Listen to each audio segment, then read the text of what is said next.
Good morning. It's great to see you. Welcome. Welcome to the Unitarian Universalist Church of Buffalo. Welcome to those of you who are in our pews. Welcome to those of you who are in your homes through Zoom. Let's wave to them at the white light back there. Welcome to those of you who are coming to us from your homes or your cars, or maybe even crossing an international border or two right now. Welcome even if in a month or two you may be watching this again through YouTube on the church's YouTube channel. Welcome to all. You are all welcome. My name is Julie Taylor, and I'm a worship associate at the Unitarian Universalist Church of Buffalo. I have the distinct pleasure of being the worship associate today for the Reverend Dr. Lynn Acquafondata. Dr. Acquafondata is a licensed mental health counselor and owner of Crossbridge Counseling, Crossbridge Wellness Affiliates, and CongregMap Congregational Systems Consulting. She is an affiliated community minister at First Unitarian in Rochester, New York. I am so pleased to be introducing her to you today. Because we are a safe and healthy place, we'll all be masked today. Please keep your mask on as you sit in the pews, as you move about the building, and especially while you sing. We will have fellowship hour on the lawn outside following the service. It takes a small village to make the service on Sundays happen, and thank you to all the staff at UUCB, the musicians, the volunteers, and perhaps the voluntolds. You are so appreciated for all the talents you bring and share with us every Sunday. Thank you to all and sundry who have come together to make this service possible. I do have some announcements. First, there will be a congregational meeting on Sunday, October 3rd. The congregation will vote on the budget for 2022. So that you have the most accurate and timely information, the Finance Advisory Committee invites you to 2 information sessions about the draft 2022 church budget. The first information session is on Zoom on Saturday, September 25th at 10 a.m. The Zoom sign-in information will be noted in that week's e-blast. The second information session will be in person at church on Sunday, October 3rd at 9:30 a.m. before the service.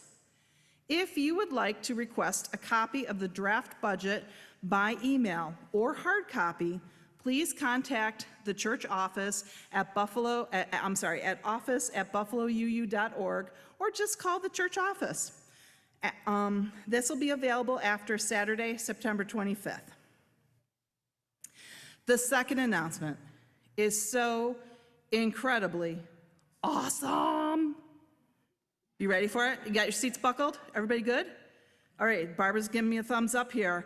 Dr. Jesse Downs has accepted the role of acting music director for the Unitarian Universalist Church of Buffalo.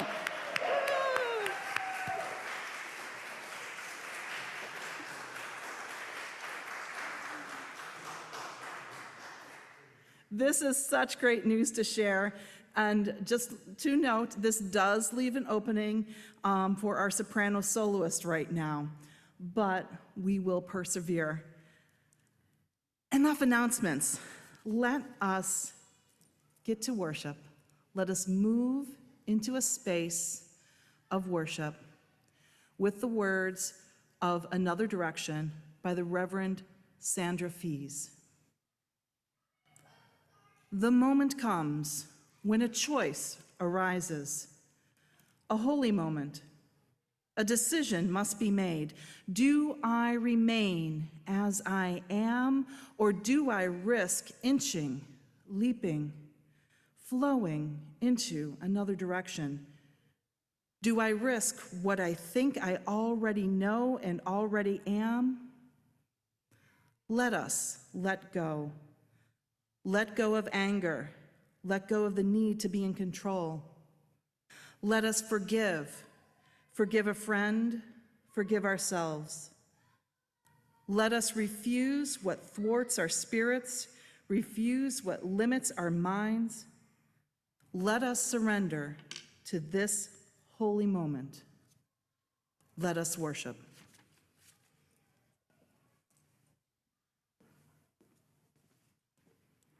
Good morning. I invite you to rise as you're willing and able and join in the chalice lighting words which are in the order of service. We gather in loving community, inspiring one another to transform ourselves, to create a more just and compassionate world. Thank you. You can be seated. I'd like to share with you our story for all ages. And the story is kind of sort of based in a true story that's called Parachuting Cats into Borneo. Now, the names have been changed to protect the innocent or something to that effect. But we're just going to go with things right here, okay? Once upon a time, in a land far away, in a village, there lived a man named Ethan. His small town was very hot and a very long way from any other villages.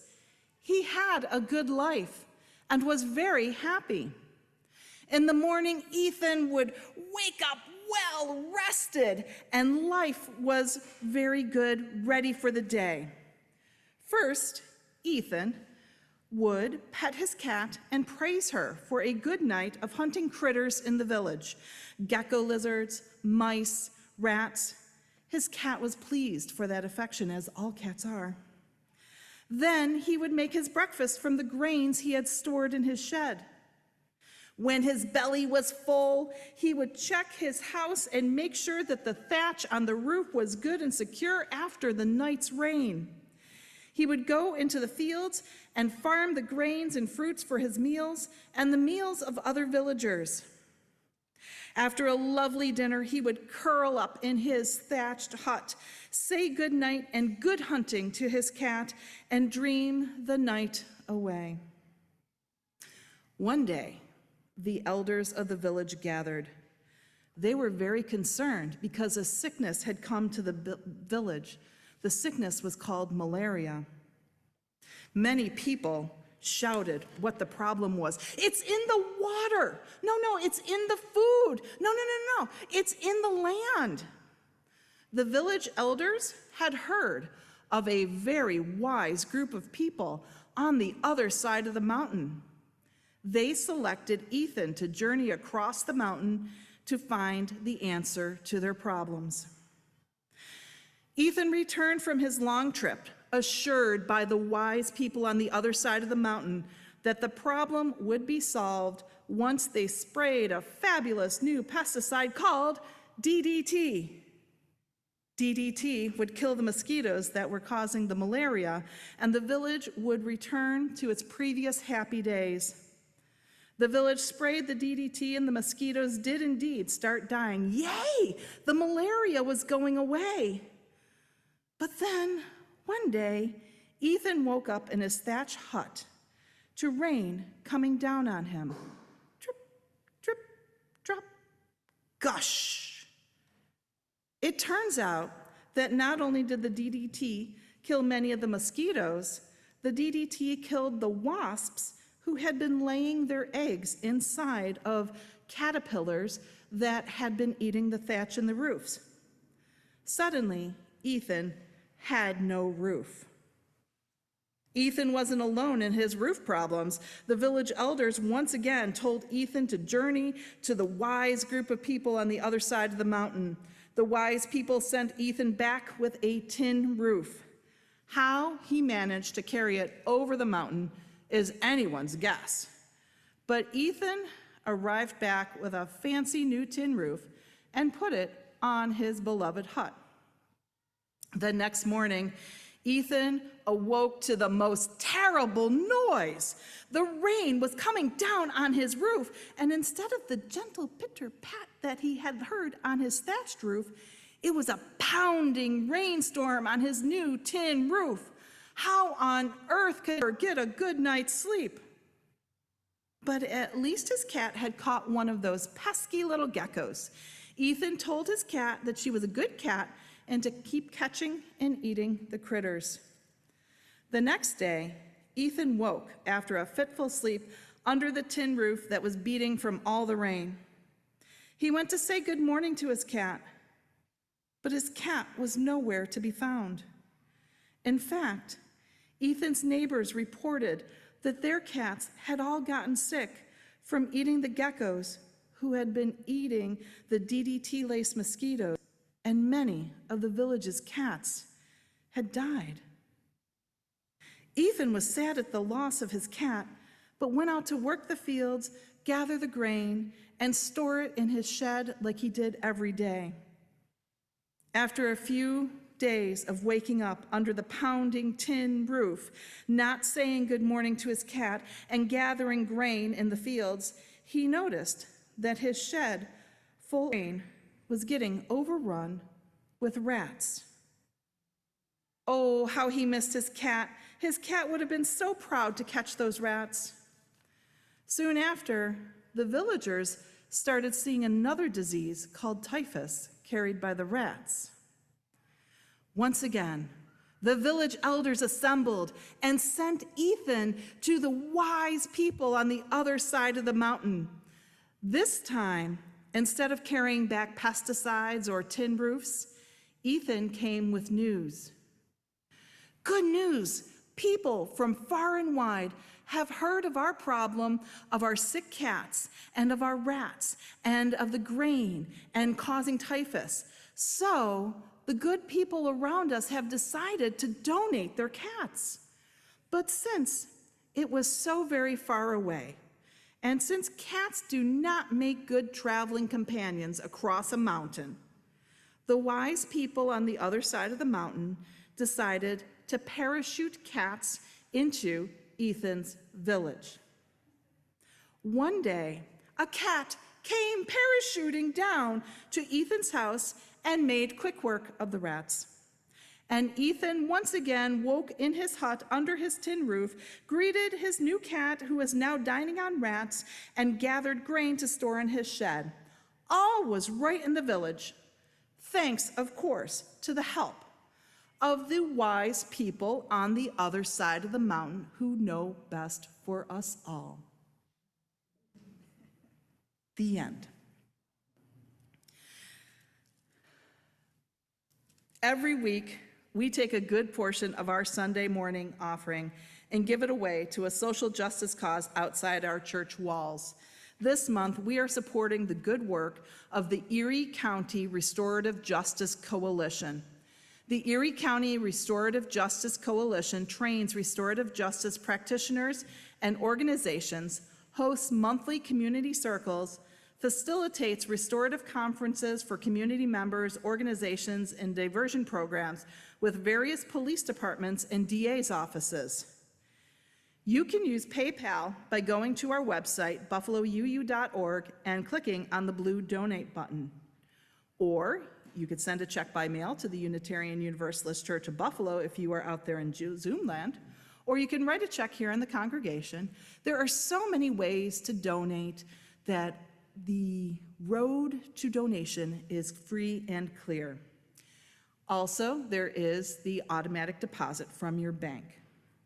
If yours is a gift to our Share the Plate ministry, please write share on the memo line, and it will be shared between the Erie County Restorative Justice Coalition and the church operating budget. If yours is a welcome gift to our congregation, please write Pledge 2021 on the memo line. Either way, please write UUCB on the important line, and we will do the bookkeeping. Our generosity can help heal the world.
Beautiful, thank you.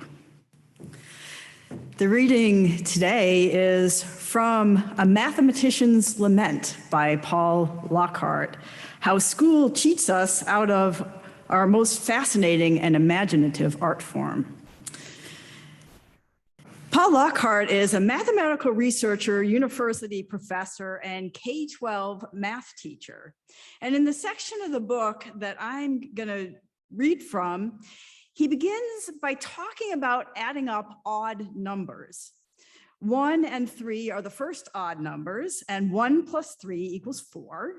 And then if you add the next odd number, 5, 1 plus 3 plus 5 equals 9. And then with the next, 1 plus 3 plus 5 plus 7 equals 16.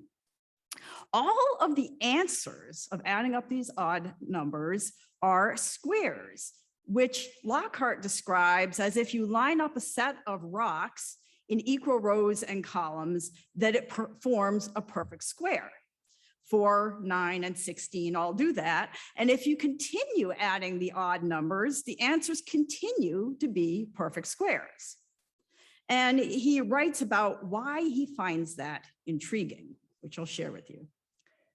For one thing, adding up odd numbers seems like a very different sort of activity than making a square. These two ideas just don't seem to have much to do with each other.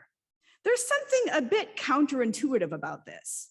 I'm drawn in by the possibility of a connection, a new unforeseen relationship that will improve my intuition and perhaps permanently change the way I think about those objects. I suppose that's really a key part of it for me. I want to be changed. I want to be affected in a fundamental way. That's maybe the biggest reason why I do mathematics. Nothing I have ever seen or done comes close to having the transformative power of math. My mind gets blown pretty much every day. Another thing to notice is that the collection of odd numbers is infinite. This always makes for awe and fascination. If, in fact, our pattern doesn't continue, how will we ever know? Checking the first million cases doesn't prove anything. It might conceivably fail for the very next number. And in fact, there are thousands of simple questions about whole numbers that remain unsolved to this day. We simply don't know if the pattern continues or not. He continues talking about this, and then we come to a part that I really like. The thing I want you especially to understand is this feeling of divine revelation. I feel that this structure was out there all along. I just couldn't see it, and now I can. This is really what keeps me in the math game. The chance that I might glimpse some kind of secret underlying truth, some sort of message from the gods. To me, this kind of mathematical experience goes to the heart of what it means to be human. And I'll go even further to say that mathematics, this art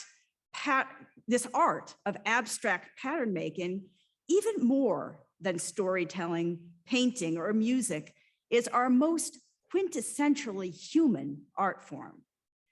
This is what our brains do, whether we like it or not. We are biochemical pattern recognition machines, and mathematics is nothing less than the distilled essence of who we are.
Our reading shared the importance of patterns to math and the excitement that Paul Lockhart has about this, even calling those patterns divine revelation.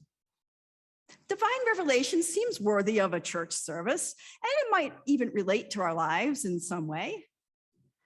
Mathematical patterns make up art, music, dance, architecture, medicine, and human relationships.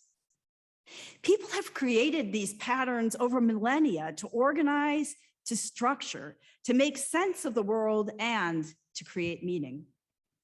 Though the patterns are different in each realm, whether it's various forms of art, building, science, or human interaction, the purpose of the patterns are the same: to organize, to structure, to make sense of the world, to create meaning. I am just as excited about the patterns in human relationship as Lockhart is about the patterns in mathematics. But it's harder to see the patterns in human relationship than, for example, patterns in a patchwork quilt or a 12-bar blues songs, because in the interaction between people, we are part of the patterns.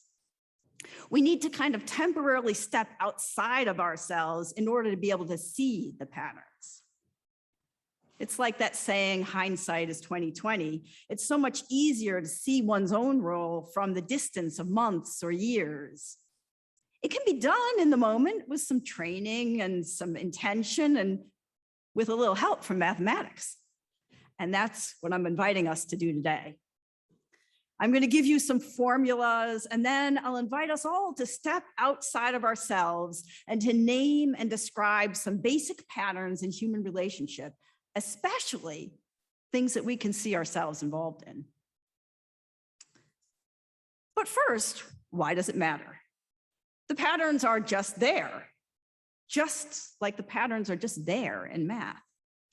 The part of the Lockhart reading about discovering patterns stands out for me. The part about divine revelation, him talking about how the structure has been out there all along and he just couldn't see it. And then all of a sudden he can.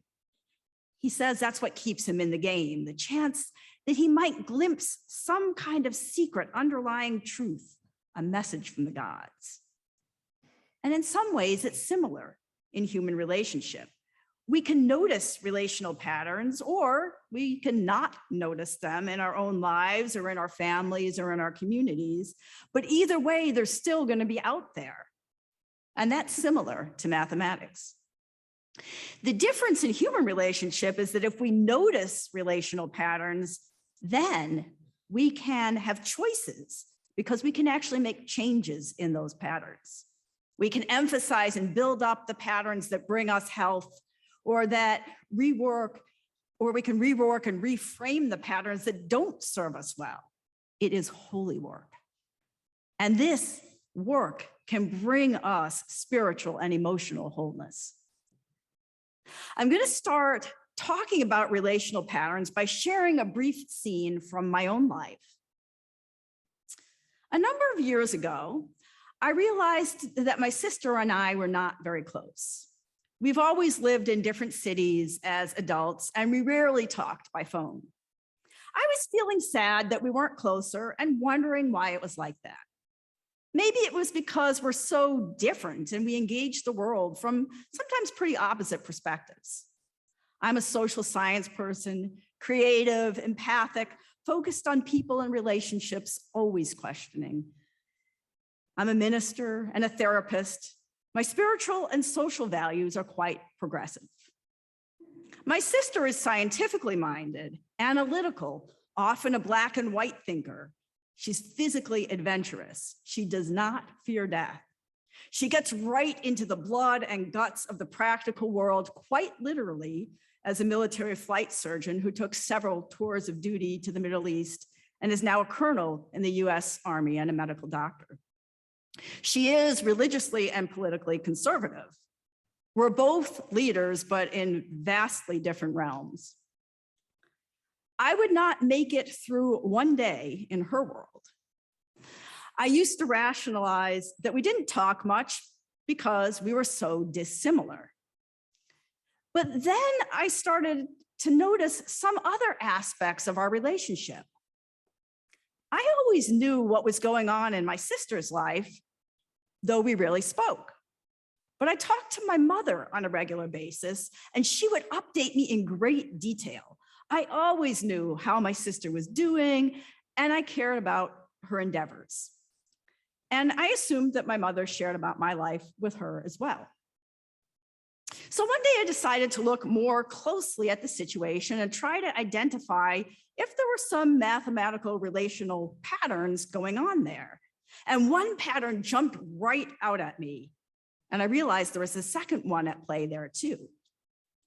The first pattern involves a basic mathematical pattern from geometry, the triangle. Triangles have three sides, they have 3 points. And in this story, we have 3 people that make the 3 points of the triangle. We have myself, my sister, and my mother. Triangle relationships happen when people don't communicate directly with each other, but they talk through a third party. They can also happen when people avoid dealing with a problem between themselves by focusing the majority of their attention on someone else who brings easier, more positive feelings. Affairs always involve emotional triangles. Human beings have a fondness for triangles because we can't live in our lives without things happening that cause anxiety. Unfortunately, when tension enters the picture, a two-person relationship loses its balance for a moment. The more serious the tension, the more potential it has to shake up what seemed to be a stable relationship. It doesn't matter whether the interaction involves a husband and wife, a parent and child, brother and sister, a boss, an employee. The tension between two people has no place to go unless two people are willing to look at each other and look at the issue and work through it directly. It's so much easier to pull in a third party or sometimes an outside activity or condition. Triangles are stable and they're more resistant to change than a two-person interaction. This happens because the anxiety doesn't need to get resolved. It can easily be shifted. In a triangle, two people interact closely and sometimes another person feels left out or uncomfortable. So with my sister, it was easier to hear about her life through my mother because we didn't always see eye to eye on things, and we would sometimes get into a disagreement or feel a little uncomfortable with what the other person was sharing. Letting the communication go through my mother kept things kind of at a safer distance. We didn't have to face any kind of uncomfortable moments. I could express my thoughts about the things that I disagreed with to my mother if I wanted, and I didn't have to hear my sister's response. Triangles stabilize the tension in human interaction, but they do it at a cost. In this case, the cost was that relational closeness to my sister. If we can learn to understand and recognize both the costs and the benefits of triangles, we can become adept at manipulating the parts in our triangle, in our relational systems, in ways that lead to greater health.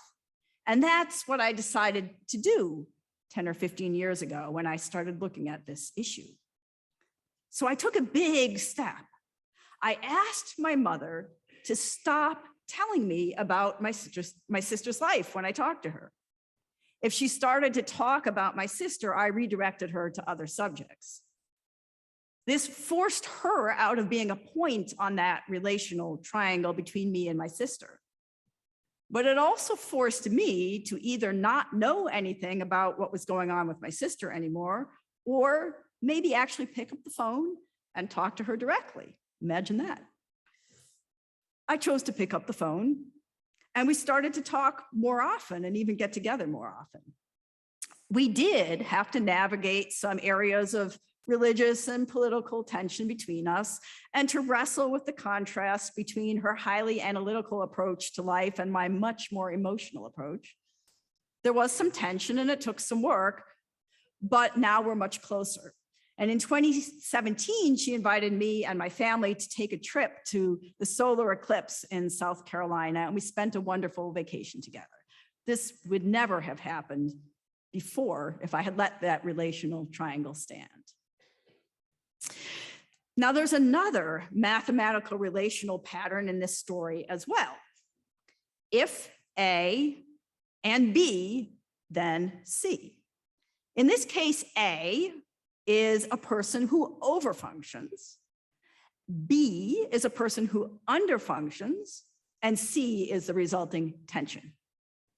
My mother was unintentionally overfunctioning by sharing all the details of my sister's life, and I was maybe intentionally underfunctioning by letting her do this and not talking to my sister myself. When one person overfunctions and another underfunctions, there's often some tension. But in this situation, the tension was more about an emotional distance. These patterns are very typical. Many people fall into these two particular patterns, as do families and congregations. Often in human relationship, we focus on the underfunctioning person, the one who's not contributing around the house, or who gets bad grades, or who's not pulling their weight on a committee at church. But whenever one person is underfunctioning, another is likely overfunctioning, and that contributes to that conflict. Without intending to, overfunctioners make it hard for others to step forward and volunteer.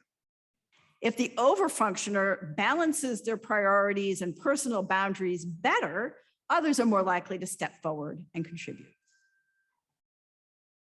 So let's try another scene. This is from a workplace. So a boss at a company confronts an employee for making personal phone calls at work and not getting an important assignment done. The boss writes the person up and tells them that they have to make up the work by the end of the week. The person nods and agrees, but inside they're angry and they're really afraid about losing that job. The employee was having trouble with that particular project and didn't quite know how to move forward, but the boss didn't know that problem. The employee ends up grumbling to their coworker about how unfair the boss is. The employee kind of embellishes the story a little bit, saying the boss yelled and used some swear words. And it certainly felt like that. I mean, the employee was swearing in their own head. The coworker hears the embellished story and believes it. And then the coworker helps the employee complete their assignment and starts talking to another coworker about how unfair that boss was. At first, the boss doesn't know what's going on, but as rumors begin to spread, the atmosphere gets tense. So this scene involves those same two patterns. There's a relational triangle between the employee, the boss, and the coworker. And then the triangles spread to more coworkers, leaving the boss in this defensive position. It also involves underfunctioning. The employee didn't get their work done. The coworker picks up the slack and then is resentful. The coworker could step out of the pattern by not doing the work and by not talking to others about what the employee told them. And the boss could step out of that triangle by finding out more about why the employee was underfunctioning. There are many other relational patterns. So these, the triangles and the overfunctioning, underfunctioning, there are two patterns. There are many other relational patterns that people fall into, like imagining that you know what someone else is thinking, or taking things personally that really aren't actually about you, or letting someone else make all the decisions and just going along with what other people decide.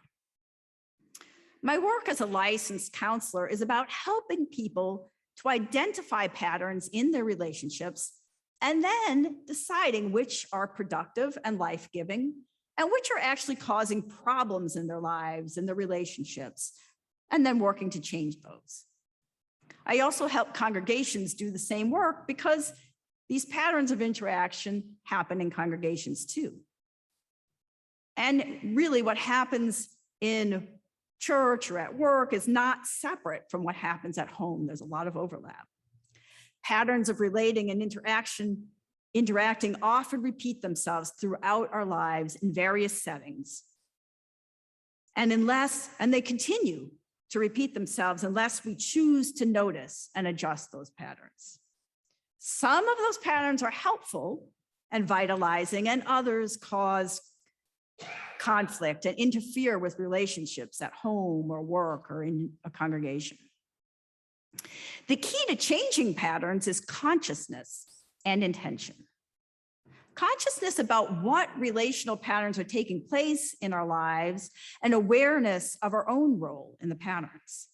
And then intentionality about choosing what we want to change and understanding why it's important, why it matters.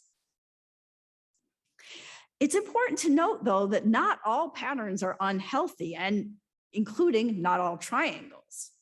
Turning to a neutral third party, like a therapist or a teacher or a clergy person who's not involved in the situation, or even turning to a friend can be a healthy point on a relational triangle if the friend listens and reacts in a neutral way rather than taking my side and getting caught up in the emotion and defending me against the other person. A friend can be in a healthy relational triangle if the person helps me think through the situation in a more productive way. Overfunctioning and underfunctioning can also have a legitimate place in some sort of temporary situations or when somebody is ill or disabled. So here's one more scene to think about, this time from a congregation. Now, in organizations, triangles can be a bit more complex. Sometimes there's, on one point of the triangle, you might have a whole committee or a group of friends on one point of a triangle. Sometimes it can even lead to factions. Or there can be a whole series of interlocking triangles as well. So in Holy Moly congregation, the longtime office admin got angry with the board chair and left the congregation. So she had been in the congregation for decades, and she had been an office admin for the 15 past years. But things were changing dramatically in the congregation because of the pandemic. She had complained a lot and was trying to get back to the way things used to be done. But she really hated the online worship. She didn't like working from home. She had trouble figuring out the technology. But that week, the board had overwhelmingly voted to continue meeting online for at least the next 6 months. She just felt completely overwhelmed. How could she keep doing this for another 6 months? So she resigned. And the board chair was actually relieved to see her go and quickly hired a new office admin. But the ex-office admin was angry and felt discounted and unappreciated. She had played a key role in keeping the church running smoothly, from Sunday mornings to fundraisers to greeting everybody who came in the building. That was when people actually came in the building. At this church, they weren't doing that anymore. So after she resigned, the ex-office admin complained to her friends at the church, and she criticized members of the board and especially the board chair. She told her friends that because she couldn't stand working for that board chair, that's why she had left and that she was completely unappreciated. Well, the story goes on from there, but it sort of gives you a sense of how the patterns unfolded. So definitely triangles in that story. The ex-office admin, the board chair who represents all the changes in the church, and then the friends of the ex-office admin. The ex-office admin felt like the job wasn't a good fit for her given all the changes, but she didn't feel comfortable attending the church anymore if she wasn't in the job. Instead of addressing her own tensions with the church or coming to terms with what her own decision, she complained to her friends. So there are two versions of what happened next. In version one, her friends heard her story and they got just as angry as her. And they were particularly angry with the board chair. They pointed out all kinds of other things that had made them angry about this particular person. They told her that she wasn't treated fairly and she should fight to have things go back to the way they were in the church, and then maybe she could get her job back. In this version, the tension spread and it caused a lot of conflict in the church. In version 2, her friends listened and they acknowledged her feelings calmly without agreeing, without egging her on. They didn't take her side or the board chair's side. They just asked her questions and they helped her to acknowledge the struggle that she was having and the feelings of grief and loss about all the changes that were going on in her life and in the world. They helped her to think about the situation at a deeper level. They encouraged her to take responsibility for her decision and then to make wise choices about what to do next. Because her friends were able to help her to acknowledge her emotions and to think through the situation in a productive way, there was no upheaval in that congregation. The new office admin was warmly welcomed and actually reached out to the ex-office admin with a lot of questions, which made the ex-office admin feel valued, and she was able to share her years of wisdom and knowledge about the church and pass on things of value that she had gathered. So she felt appreciated. So now I invite you to take a pause and to just think about your own life. Maybe think about a situation that's causing you some tension now or has in the recent past. Just kind of envision that situation, whether it's in your family or with friends or at workplace or in church. You don't have to know right away if you're going to find any triangles or overfunctioning, underfunctioning, or even other patterns, but just think about that situation and be curious, like I was in the story with me and my sister. Just be curious and notice what might be there. What patterns might you see? And then think about what might be version 1 of your response to those patterns. What's a possible version 2 of how you might respond to those patterns in your own life? And maybe there's even a version 3 of how you might respond. The mathematics of patterns helps us to see what's going on in relationships, but we can always choose what comes next. Which patterns do we want to continue? Which are helpful and productive?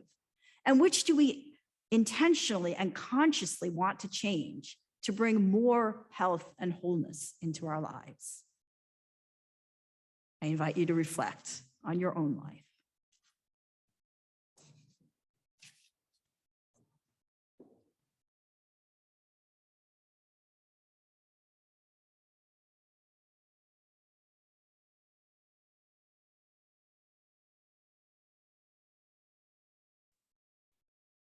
Singing, okay. Are we all singing the chant for the seasons, or it's a solo? Oh, okay. I thought it was a soloist thing. Okay, so everybody is invited to join in singing number 73, Chant for the Seasons. And is this on? I don't know. We're going to be starting with the second verse as printed in the hymnal, or on your bulletins, I suppose. So winter, spring, summer, and then we'll end with autumn, as we are, in fact, moving into that season. So yeah, this is one I don't think we do often, but hopefully we'll lead you through it and we'll get it by the end.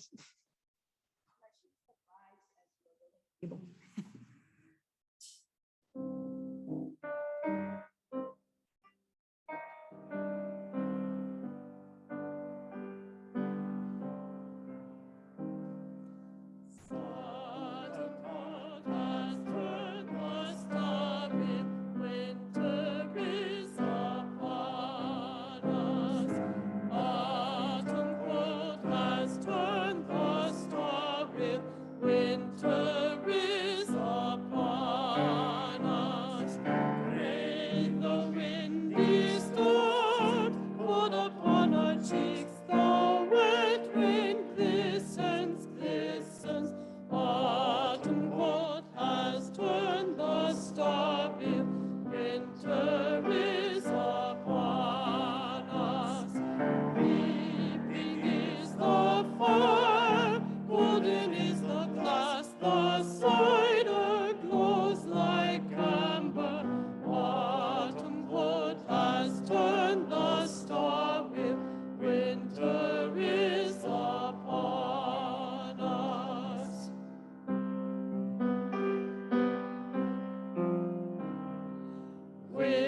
Winter rains have turned the stormy, springtime is upon us. Winter rains have turned the stormy, springtime is upon us. Sharp the smell of love bursting in our eyes, the turrets of the tulip. Winter rains have turned the stormy, springtime is upon us. Greening is the grass, soft upon our brows, the sunlight warm caresses. Winter rains have turned the stormy, springtime is upon us. Vernal clouds have turned the stormy, summer is upon us. Vernal clouds have turned the stormy, summer is upon us. Gliding o'er the horse, hovering above the hot and yellow hillside. Vernal clouds have turned the star wheel, summer is upon us. Crickets in the night, chirping in our ears, the sound of moonlit music. Vernal clouds have turned the star wheel, summer is upon us.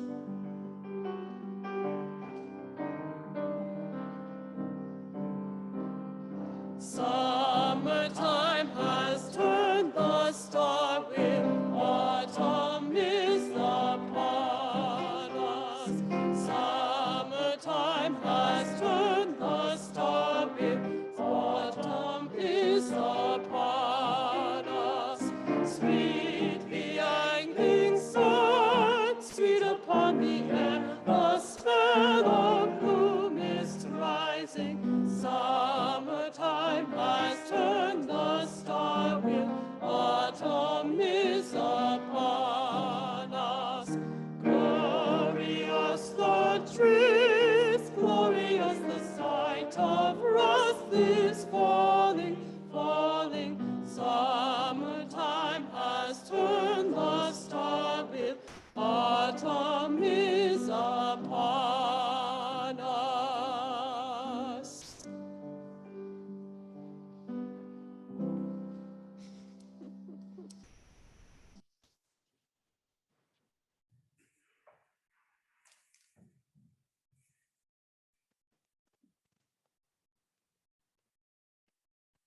The seasons change. Our lives unfold in patterns we recognize or don't recognize. We accept or don't accept. We change or hold on to. I want to share with you a prayer that I wrote about giving thanks for recognizing and embracing healthy relational patterns. That might sound as exciting as a sermon on math did at the beginning of the hour, but hopefully you'll find something there. We are family, we are church, we are community, we are coworkers, we are country, we belong. But it is I who gives thanks for the times when I have been able to form my own opinions and express my true emotions while remaining connected in a relationship to others. For the times when I've been able to share what I feel honestly without pushing away those I love. For the people who help me think through personal issues without taking sides or trying to fix me or the situation. For the times when I've had the courage to stand up for someone or something important, even when I can't predict the outcome. For thinking of many options and possibilities and acting in new ways, even when it feels a little scary. For the times when you have told me what you believe and I am able to listen with respect, even though I strongly disagree. For times of self-fulfillment, personal groundedness, and peace, when I have felt that I have felt, and for the times when I have persisted on a healthy path, even when I felt disconcerted, agitated, or uncomfortable. Bless the groups that I belong to and guide me each and every day. May my eyes be open when I repeat unproductive patterns of interaction, but forgiving when I see others who are stuck. Be that voice in the back of my head that says, stop, breathe, you're doing it again. Just like you used to respond to your mother, your father, your sister, your brother, but things are different now. You can make a new choice. You really can do it. May my mouth proclaim the truth in a calm and gentle manner when I witness injustice. And may I maintain composure and commitment when others respond with hostility. May my head and heart work together to give me the courage to reveal painful secrets so deep healing can begin. May my arms reach out to welcome people who enter the groups I belong to, bringing odd perspectives and irritating challenges, the new in-laws, the cute babies who grow older, the new members of my religious group, the new hires and recent immigrants to my country. Help me to understand how all of us are valuable and how my treasured friends, family, and colleagues, as well as myself, were once new faces too.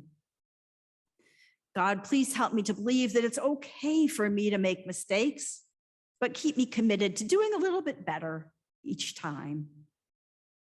With all my heart, I thank you for my family, my church, my congregation, my communities, my coworkers, my country. Belonging often presents challenges, but it's always a true blessing.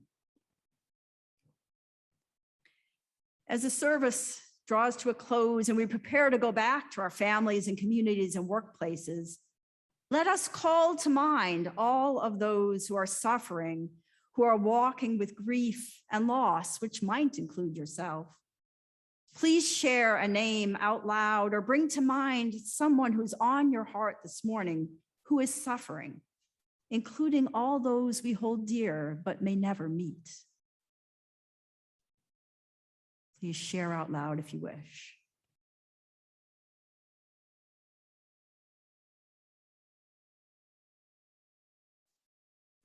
Let us join together in lifting up all of those people and sending them love and compassion.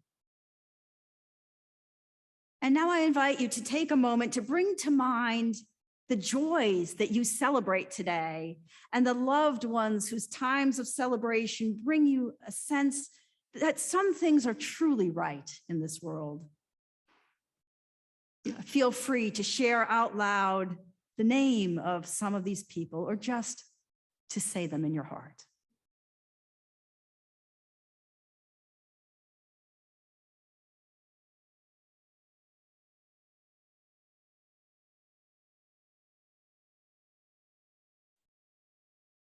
As we lift up each one of these people, I invite you to reflect. Is there someone who you could reach out to this week with a phone call, a text, a note, a meal, or maybe a pandemically appropriate hug or elbow bump? And now I invite you to rise as you're willing and able and join in singing our last hymn, We Laugh, We Cry, in the order of service.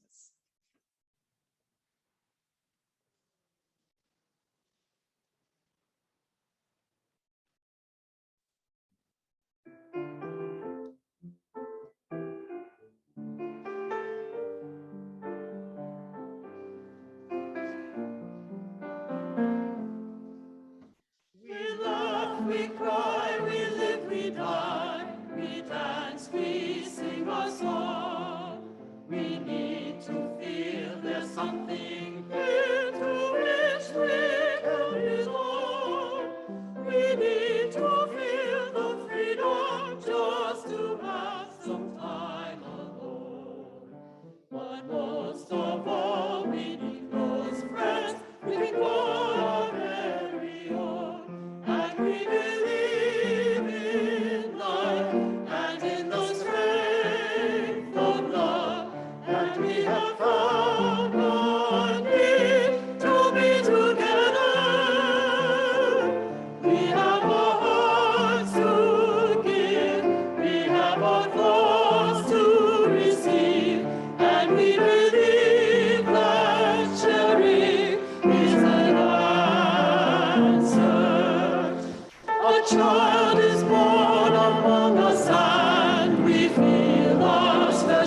soul. We see time's endless journey as we watch the baby grow. We thrill to hear imagination freely running wild. We dedicate our minds and hearts to the spirit of this child, and we believe in life and in the strength of love, and we have found a time to be together, and with the grace of age we share the wonder of youth, and we believe that growing is an answer. Our lives are full of wonder and our time is very brief. The death of none among us fills us all with pain and grief. But as we live, so shall we die, and when our lives are done, the memories we share with friends, they will linger on and on, and we believe in life and in the strength of love, and we have found a place to be together. We have the right to grow. We have the gift to believe that this within our living is an answer. We seek elusive answers to the questions of this life. We seek to put an end to all the waste of human strife. We search for truth, equality, and blessed peace of mind. And then we come together here to make sense of what we find. And we believe in life and in the strength of love. And we have found a joy being together. And in the search for peace, maybe we'll finally see, even to question truly is an answer. Please remain standing as we recite the words to extinguish our chalice as written in your order of service. As we extinguish the flame of this chalice, may we carry its light with us into the world in the power of peace, faith, justice, and love.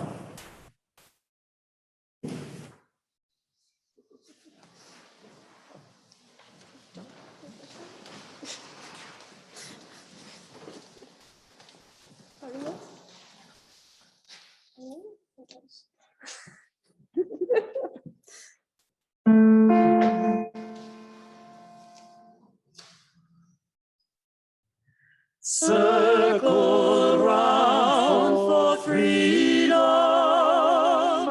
Circle round for peace. For all of us imprisoned. Circle for release. Circle for the planet. Circle for each soul. For the children of our children. Keep the circle whole.